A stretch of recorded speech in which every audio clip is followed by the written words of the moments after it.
Bueno, buenos días.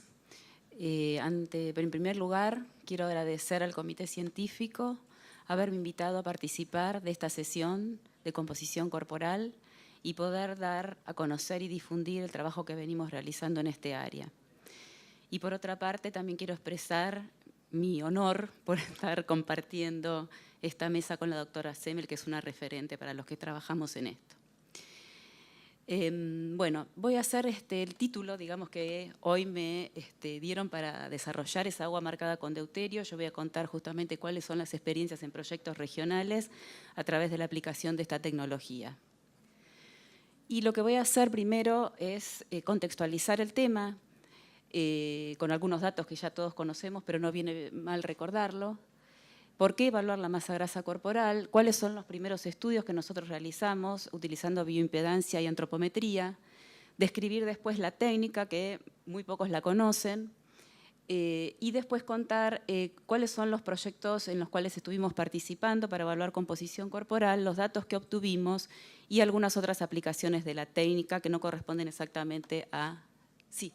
Un consumo de una dieta desequilibrada y poco saludable, y ese aumento del sedentarismo ha hecho que la OMS, a partir del año 2002-2004, haya elaborado esta estrategia mundial sobre régimen alimentario, actividad física y salud, con una serie de recomendaciones con respecto a la dieta y metas de ingestas, y ha instado a los países miembros, como por ejemplo la Argentina, a colocar la nutrición y la actividad física dentro de sus programas de salud pública. Por ejemplo, las guías alimentarias son un ejemplo de esto, ¿no? Las guías alimentarias por la población argentina. Pero por otro lado, a nivel individual, lo que produce este cuadro es un balance energético positivo que se traduce en un aumento de peso y una acumulación de tejido adiposo que va acompañando el sobrepeso y la obesidad. Por eso es que nos interesamos en conocer cómo era ese tejido adiposo, cómo era esa masa grasa, en este caso en niños.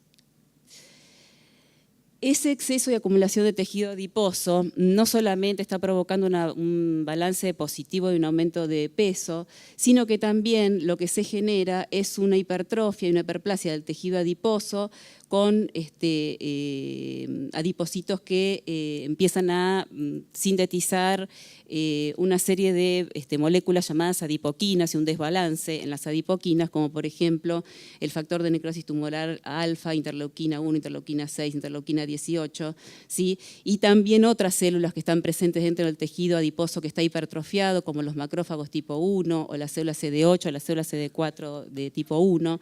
Es decir, es un tejido adiposo que funcionalmente es diferente y que genera toda una serie de adipoquinas proinflamatorias. Hay una hiperlipemia, un aumento de la lipólisis, y aparentemente esos ácidos grasos lo que hacen es impedir, digamos, la correcta señalización de la insulina con su receptor, de manera tal que todo este cuadro que se produce en el tejido adiposo de una persona con sobrepeso y obesidad lleva a ese cuadro de inflamación sostenida, crónica y de resistencia insulínica. Por eso empezamos con estos estudios de composición corporal humana, entendiendo esto como la cuantificación in vivo de los componentes corporales, ¿sí? Y como bien nos explicaba recién la doctora Semmel, cada vez que nosotros hacemos evaluación nutricional, utilizamos el índice de masa corporal, que es una herramienta muy útil en screening, que expresa una relación de tamaños, pero que a veces puede no ser sensible para estimar algún componente corporal en particular. Si bien sabemos que sí existe una correlación entre el BMI y el porcentaje de masa grasa. Hay diferentes metodologías para hacer este estudio, entre aquellas que van la hidrodensitometría, pletismografía, que miden a través de primero la densidad corporal y volumen corporal y finalmente la masa grasa, por desplazamiento de agua, desplazamiento de aire. También se puede conocer esto por pliegues de una forma más sencilla, la dilución isotópica con deuterio o hidrometría, que es una técnica nuclear que voy a hacer referencia ahora, el DEXA, la resonancia magnética y la tomografía computada y la activación neutrónica para la estimación del nitrógeno. Estos son distintos modelos moleculares que se pueden utilizar para el estudio de la composición corporal. que van desde los 2 compartimientos hasta los 5 compartimientos, de acuerdo a la cantidad de técnicas que hayan sido utilizadas para dividir el cuerpo. Por ejemplo, el modelo más sencillo es el de 2 compartimentos, en el cual la aplicación de una sola metodología, por ejemplo, para estimar la grasa, divide el cuerpo en 2 partes, por un lado la grasa y el resto, que es lo que conocemos como masa libre de grasa. Y a yo me voy a referir. Si vamos agregando más metodologías, más técnicas para evaluar diferentes componentes corporales, vamos pasando al modelo de 3 compartimentos, 4 compartimentos y 5 compartimentos, ¿sí? Aplicando 4 técnicas y dividiendo entonces el organismo en 5. Como les decía, los métodos indirectos más sencillos son aquellos donde se puede aplicar la antropometría, por ejemplo, los pliegues, y a través de pliegues estimar la densidad corporal y con ello la masa grasa. El más conocido es lo que ustedes ven acá, de Darning y Womersley, ya del año 74, y Siri, ¿sí? A partir de la estimación de los pliegues cutáneos. Hay muchas otras ecuaciones, inclusive estas son en adultos, ecuaciones en niños, donde se aplican estas mediciones antropométricas. Y también tenemos otro de los métodos sencillos como la bioimpedancia, donde se hace pasar una corriente por el hemicuerpo del individuo y a través de ecuaciones de predicción, lo mismo que en este caso, donde se aplica la resistencia y la reactancia obtenida con el aparato, podemos estimar la masa libre de grasa y luego la masa grasa. Esto es lo que nosotros hicimos, de las metodologías más sencillas en un principio, y con antropometría, esta es una ecuación de predicción de antropometría, o con bioimpedancia y aplicando diferentes ecuaciones de predicción de la bibliografía, todas estas son ecuaciones de predicción de la bibliografía, obteníamos estos valores de masa grasa, que iban, si ustedes se fijan, según la ecuación que aplicáramos, desde 17,8% a 25,7% los mismos 150 chicos evaluados. Es decir, teníamos que decir cuál era la masa grasa de estos chicos, no sabíamos cuál era realmente, si era 17, si era 23, si era 26. Entonces, en ese momento nos planteamos, bueno, tenemos que buscar alguna técnica un poco más exacta que nos permita saber cuál es la masa grasa. Y así tuvimos acceso a empezar a trabajar con estas técnicas nucleares.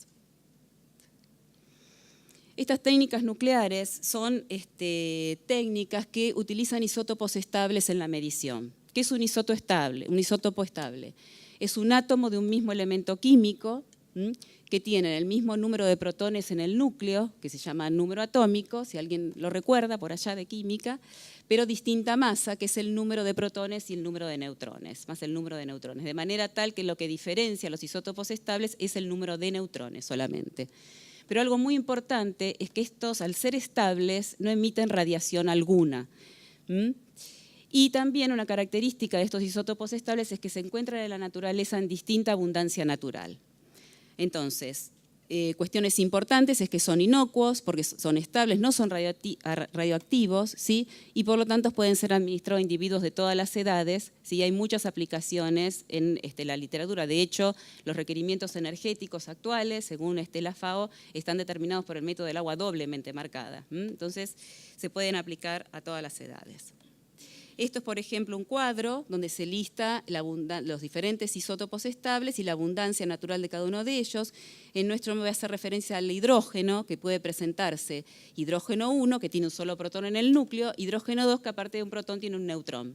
¿Sí? Y fíjense que se encuentran en distinta abundancia natural. La mayor parte del hidrógeno de los mares, de los ríos y de lo que tenemos nosotros en el cuerpo es hidrógeno 1. Pero hay una pequeña cantidad que también es deuterio y que depende inclusive de los lugares donde hayamos vivido. Por ejemplo, en nuestro país, en la zona del río Limay, hay un enriquecimiento mayor en deuterio, por eso se utiliza, en esa zona está la planta productora de agua deuterada, en nuestro país. Bien, entonces esta técnica de dilución isotópica con deuterio es una técnica nuclear que se basa en la dilución de una dosis oral de agua deuterada en el volumen de agua total del cuerpo. Acá tenemos la representación del hidrógeno y del deuterio y lo que es el agua, la molécula de agua y la molécula de agua deuterada, donde en cambio de hidrógeno tenemos deuterio. Este método de dilución isotópica con deuterio ha sido útil en determinar con mayor exactitud tanto el contenido de agua corporal total como de grasa corporal en poblaciones. Y ahora vamos a ver por qué. El fundamento entonces es que se basa en el principio de dilución, que es algo que los químicos utilizamos mucho. ¿Qué significa la dilución? Que una dosis de volumen pequeño, dependiendo del aparato que uno utilice para medir, de alrededor de 20 mililitros, muy concentrado en deuterio, al ser ingerido por el individuo cuya composición corporal queremos determinar, se va a diluir en todo su volumen de agua corporal. Fíjense que nosotros damos alrededor de 15, 20 mililitros de acuerdo a la edad de la persona, ¿sí? Y termina diluyéndose en los 40, 42 kilos, ¿sí? De un adulto, es decir, 42.000 mililitros, es decir, sufre una dilución muy importante. Se le da, esto que ustedes ven acá en rojo es el deuterio, es decir, que nosotros tenemos un determinado nivel basal de deuterio, y al ingerir el agua deuterada enriquecemos nuestro cuerpo en deuterio, que es lo que a nosotros nos permite después hacer las determinaciones. Lo que conocemos nosotros entonces es la concentración de deuterio que le damos, que está alrededor de un casi 100%, el volumen, que para un niño es alrededor de 15 mililitros cuando se trabaja con un equipo que se llama FTIR, y a las 3 horas de haber, aproximadamente, de haber tomado la dosis, se llega al equilibrio, se toma una muestra de fluidos, que puede ser plasma, orina o saliva, obviamente se utiliza la saliva por ser no invasivo, se hace la determinación de deuterio ahí y tenemos la concentración final que llegamos a tener de deuterio en el equilibrio. Lo que queda entonces como incógnita es el volumen final, donde se diluyó el deuterio, que es el agua corporal total. En eso consiste, es una técnica bastante sencilla, donde lo que se requiere entonces es que el individuo tome esa dosis, esperar 3 horas, es el tiempo de equilibrio, que hay que hacer un estudio previo, piloto, para asegurarnos de cuál es ese tiempo de equilibrio en distintas zonas. Luego se mide y se saca el agua corporal total. Ese agua corporal total tiene que ser, está distribuida o satura la masa libre de grasa. Pero no todo lo que está en la masa libre de grasa es agua, también tenemos ahí otros componentes, huesos, ¿sí? Músculo, etc. Y lo que satura, el agua corporal total satura la masa libre de grasa en un 73,2% en el adulto, ¿sí? Por eso hay que hacer esta cuenta, y hay un 4% de deuterio que interacciona con las macromoléculas del cuerpo, queda retenido, entonces por ese secuestro de deuterio también hay que hacer una pequeña corrección. Una vez que uno tiene el dato de masa libre de grasa, si lo resta del peso corporal, tenemos la grasa corporal. Esto es lo que ocurre cuando tomamos deuterio. En un primer momento aumenta y por encima del nivel de enriquecimiento, ¿sí? Hasta la hora, media hora, 40 minutos aproximadamente, donde ya el deuterio empieza a ingresar no solamente en el plasma, sino también en el agua intracelular. Y ahí se mantiene una meseta durante varias horas. Este es el tiempo del equilibrio que tenemos que respetar para hacer bien la determinación alrededor de las 3 horas.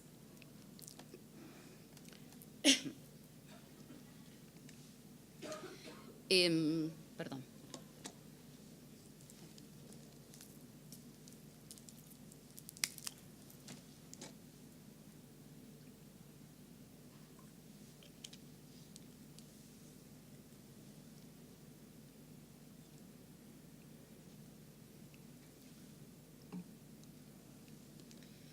Como les decía recién, el coeficiente es distinto a lo largo de la vida. Fíjense en el caso de los niños, ¿sí?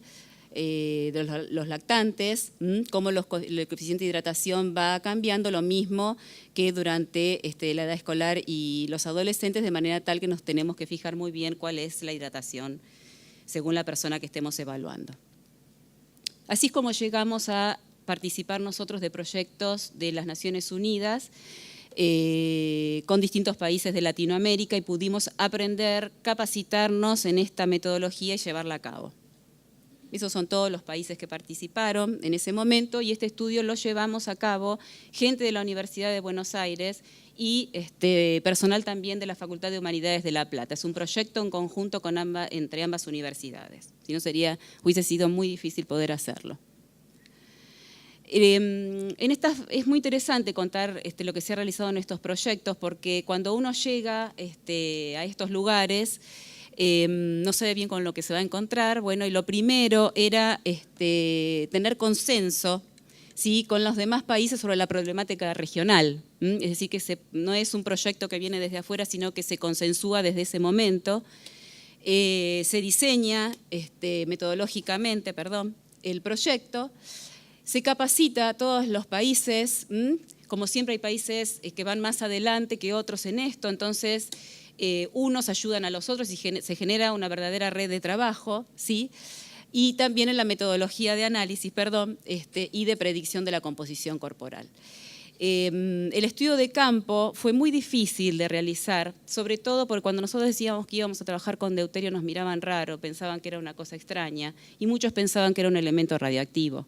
Inclusive nos pasó una vez entrando a un hospital que el director nos había permitido el ingreso y un profesional entró a decir que estábamos dando isótopos radioactivos, o sea que esto es algo que hubo que remarlo muy de abajo realmente y empezar a explicar de qué se trataba. Aprobar el protocolo en el comité de ética. Los primeros lugares donde empezamos a trabajar fueron las escuelas, es decir, que hicimos talleres para maestros, talleres con los padres a quienes le contábamos de qué se trataba y cuál era la información que iba a sacar de sus niños. Hicimos la recolección de los datos, ¿sí?, y la toma de todas las muestras, los procesamos y los analizamos. Y lo que hicimos fue, en este primer estudio, fue estudiar 152 chicos de 6 a 9 años de ambos sexos de la escuela Joaquín B. González, que es la escuela anexa a la Universidad de La Plata, y les aplicamos bioimpedancia, antropometría a través de la sumatoria de los 4 pliegues y la circunferencia de cintura, y la dilución isotópica con deuterio. Para que ustedes tengan una idea, este es el material con que nosotros nos vamos al campo. Tenemos algodones, una dosis de agua deuterada, estos algodones que son utilizados para tomar la saliva, ¿sí?, con una torunda de algodón en la boca. Ese algodón luego se coloca dentro de esta jeringa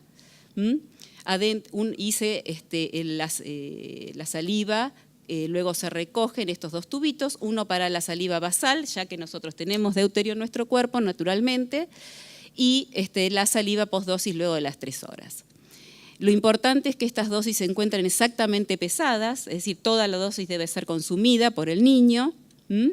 Acá ven a los chicos tomando el agua deuterada y recogiendo, ¿sí?, en los tubos, estos tubitos finales, la saliva. Ahí es donde vamos a hacer la determinación. Esto es ideal para los estudios de campo, en realidad, porque nos vamos con muy poco material, ¿sí? Y estos son los datos que nosotros obtuvimos. En niñas 31,1% la media, ¿sí?, en niños 25,4%, habiendo una diferencia estadística obvia entre los dos, ¿sí?, un total de 28,4% en la población, y si nos fijamos con los primeros datos que nosotros habíamos tenido preliminares con bioimpedancia y antropometría a través de ecuaciones de la literatura, vemos que es diferente. Inclusive cuando hicimos estudios de Blan y Altman que permiten ver las diferencias entre los métodos, la mayor parte tenía diferencias importantes e inclusive se podían ver sesgos para diferentes ecuaciones. El segundo de los proyectos ya se incorporó aparte de la determinación de la masa grasa, la estimación del perfil lipídico inflamatorio. También determinamos patrones de actividad física a través del test de 6 minutos y como muchos países aparte tenemos la doble carga de la malnutrición, también determinamos deficiencia de hierro. Pero lo muy importante aquí para nosotros, y creo que también localmente es importante, es que pudimos adquirir un equipamiento para hacerlo aquí, porque hasta ese momento teníamos que mandar las muestras a Chile, una vez que recogíamos las salivas a Chile para poder ser determinadas.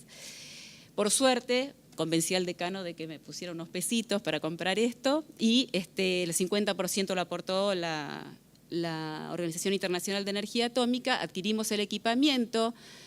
Personal de la cátedra se fue a capacitar y a perfeccionar en la técnica, nos vinieron a auditar a ver cómo estábamos trabajando, que era algo que para mí era muy importante, tener un dato de calidad, y estamos participando de un control de calidad internacional también de deuterio, es decir, que los datos que estamos teniendo estamos tranquilos que son buenos datos.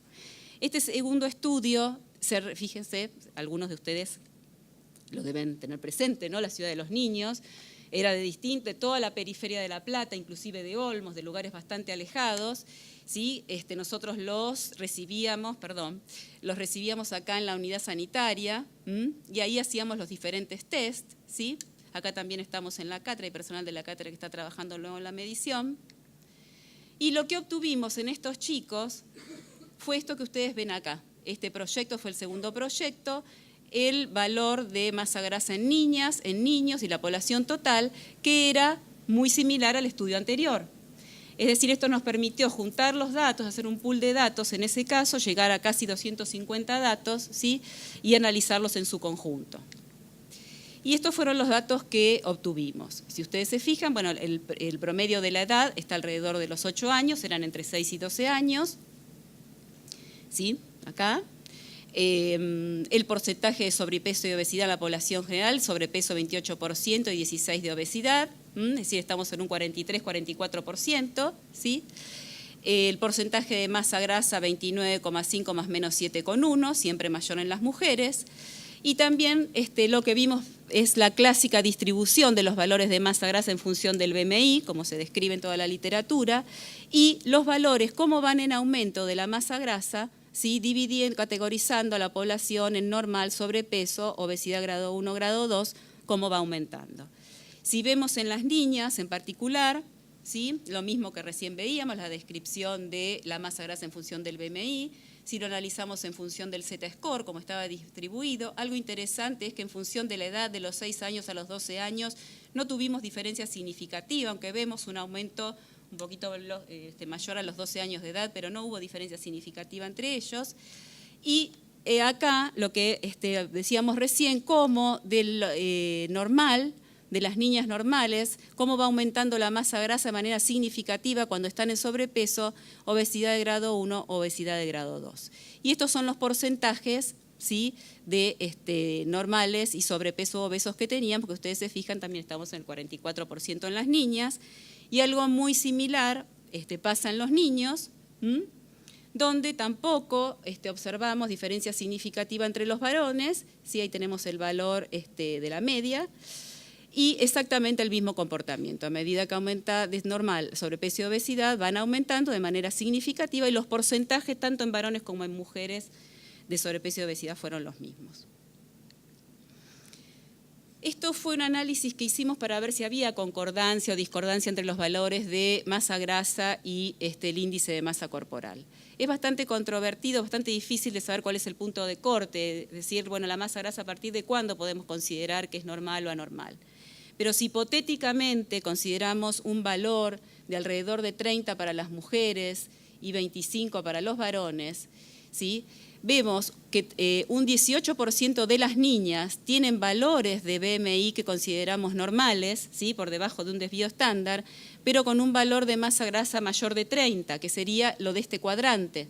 Esto sería ese 18%. Y lo mismo vemos en varones, ¿sí? Esos varones que con índice de masa corporal por debajo de 1, pero con masa grasa por encima de 25, estarían alrededor del 16%, es decir, que habría un 17% de niños, ¿sí? Mujeres o varones aproximadamente, que si bien los consideramos normales desde el punto del BMI, quizás el depósito de masa grasa que tienen podría ponerlo en un riesgo de complicaciones cardiometabólicas. Cuando lo cruzamos con otras mediciones antropométricas de grasa, como es la cintura, ¿sí? De grasa visceral o de grasa subcutánea como los pliegues, vemos que también esa masa grasa tiene una correlación de 0,7 o de 0,9 significativa. Esto nos llevó a pensar que por un lado habíamos tenido discrepancias con las ecuaciones de bibliografía y por otro lado había una asociación entre las medidas antropométricas y también de bioimpedancia, Entonces empezamos a pensar en desarrollar una fórmula propia, una ecuación propia. Pero tenemos 244 datos, o sea que todavía son pocos. Pero igualmente intentamos hacer nuestras primeras ecuaciones preliminares. Para hacer estas ecuaciones preliminares, bueno, uno compara el modelo obtenido, ¿sí? Por la ecuación, con estas variables que se asocian con la masa grasa, con el deuterio, que es lo que utilizamos para la validación, y lo que busca es tener una recta de una pendiente lo más cercana a 1 y que no haya una variación en el intercepto, que es, o sea, un intercepto cercano a 0.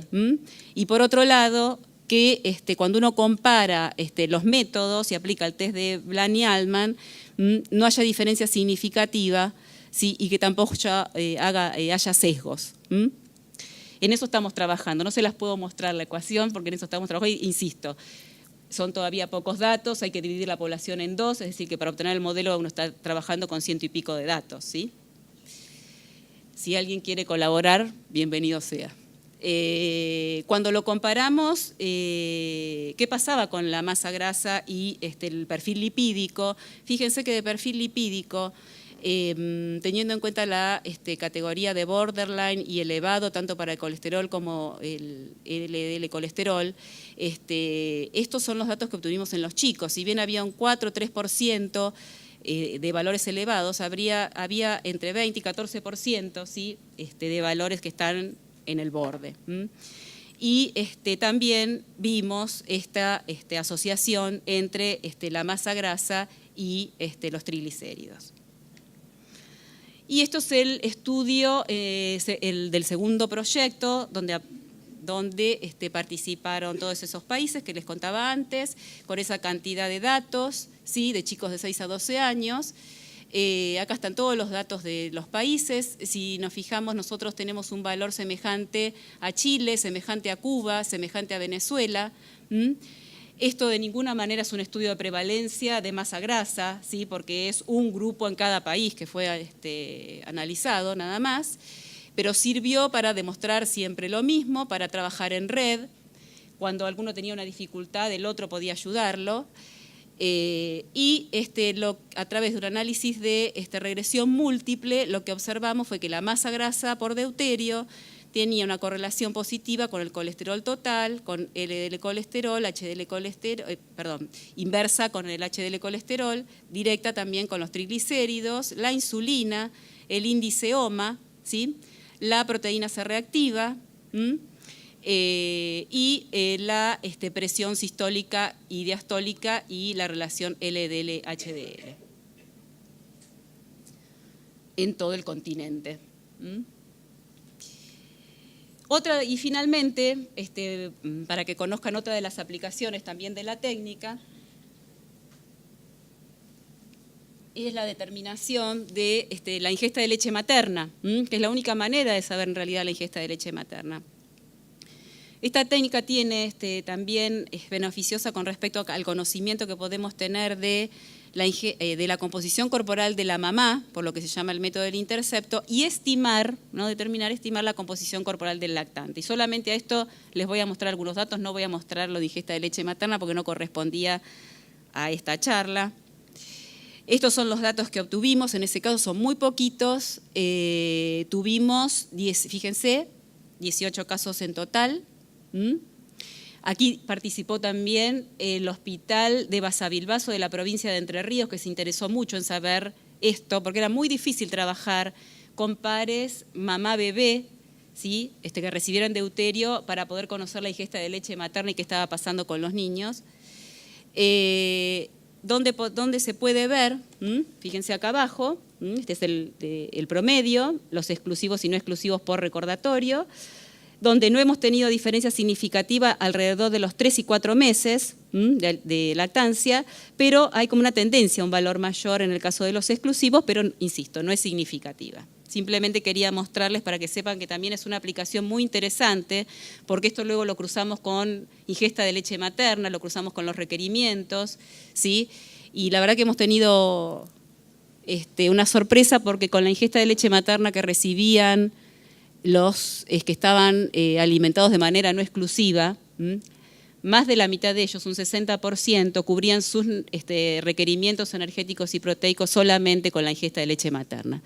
Y las implicancias que puede tener esto en la composición corporal al año o a lo largo de la vida del bebé, que es lo que en realidad queríamos trabajar, pero, insisto, es muy difícil solamente desde la facultad, yendo a buscar casos por todos lados, ¿sí?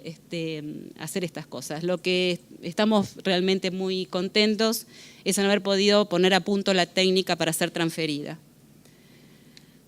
Y bueno, entonces, como conclusiones finales, diría que si consideramos al sobrepeso y la obesidad como una acumulación anormal o excesiva de grasa que puede ser perjudicial para la salud, como lo define la OMS, habría un porcentaje de niños que estarían en riesgo de masa grasa aumentada y alguna complicación metabólica, probablemente, habría que verlo, que se observaron diferencias significativas en la grasa corporal según la metodología utilizada. Lo ideal sería poder tener una ecuación validada donde utilizar pliegues y donde podamos utilizar bioimpedancia, pero validándolo con una técnica de referencia, que vimos una determinada asociación entre la grasa corporal y el perfil lipídico inflamatorio, fíjense en el estudio de los 12 países, que el trabajo en terreno y la determinación analítica realmente se desarrollaron de manera muy satisfactoria, con lo cual esto abre perspectivas de referencia, y algo importante de tener en cuenta que esta técnica es inocua, no es invasiva porque solamente recolectamos saliva, es muy útil para estudios de campo donde no podemos llevar un DEXA, no podemos llevar otras cosas, solamente llevamos nuestros tubitos, nos volvemos con el tubito al laboratorio, ¿sí? Por estos motivos se lo puede considerar, ¿no?, entre los métodos de referencia para la determinación de composición y ingesta de leche materna, sobre todo en comunidades, ¿sí? Así que bueno, les agradezco la atención, muchas gracias.